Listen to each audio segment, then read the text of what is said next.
Olá, tudo bem, pessoal? Meu nome é Gabriel Gleison e está iniciando mais um podcast. E o tema será futebol, sociologia e reflexões sobre a maior cultura esportiva do Brasil. No entanto, o objetivo do podcast é fazer uma análise sociológica sobre futebol. Em vista disso, sabemos que o futebol é uma cultura de multidões que está no corações e na mente, né? Em diversas regiões, em diferentes classes sociais, diferentes gerações, diferente nível de escolaridade e gêneros, entre outros. Com isso, o esporte coletivo é o maior esporte popular e democrático que envolve inclusão social e cidadania. Primeiramente, vale mencionar que o futebol é um esporte moderno. Foi a partir da década de 1920 e 30 que ganhou maior espaço na sociedade brasileira, pois antes só jogava futebol a elite branca, né? Ademais, nesse período histórico, teve um movimento tenentista, que eram os militares de baixa patente que apoiaram o governo de Getúlio Vargas no primeiro momento, que eram contra a República Velha. Também teve o modernismo com os artistas que produziram obras brilhantes, né? Da Cila Amaral, né? Oswaldo de Andrade, de Cavalcante, entre outros artistas e movimentos, né? Então, Getúlio Vargas liderou a Revolução Cultural da década de 1930, que na qual a capital do Brasil era o Rio de Janeiro.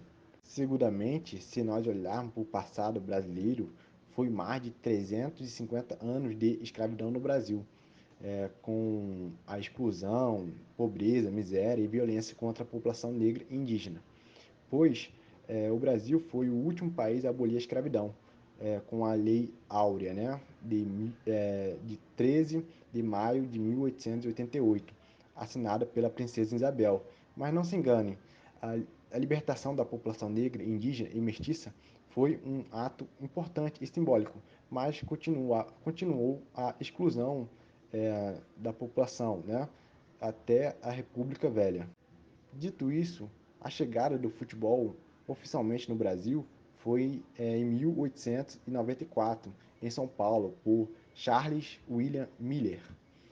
Vale ressaltar que São Paulo e Rio de Janeiro eram os dois grandes centros urbanos brasileiros, pois Miller é um brasileiro que estudou na Inglaterra e trouxe o futebol para o Brasil.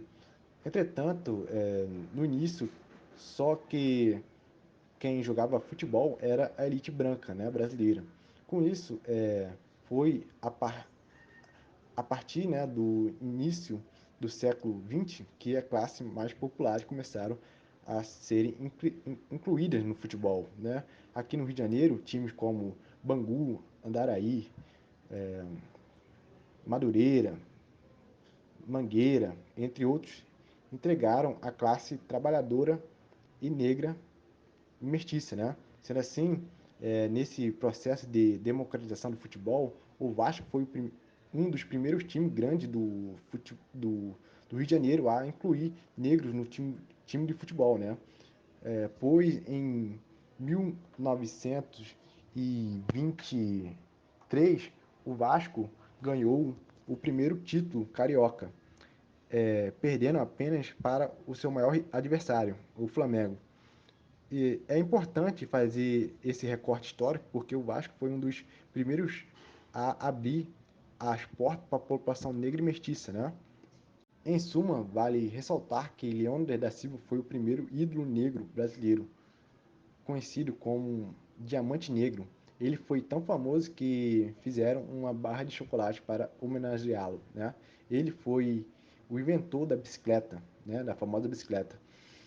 No entanto, o sociólogo pernambucano Gilberto Freire fala sobre esse período de democratização do futebol brasileiro, né?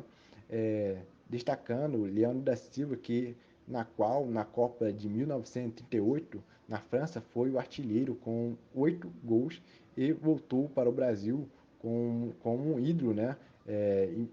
E sendo o melhor jogador, né, da Copa. com isso, nesse final do podcast, com o tema futebol, sociologia e reflexões, encerro o podcast. Se você gostou, dê uma curtida, comente e compartilhe. Um abraço.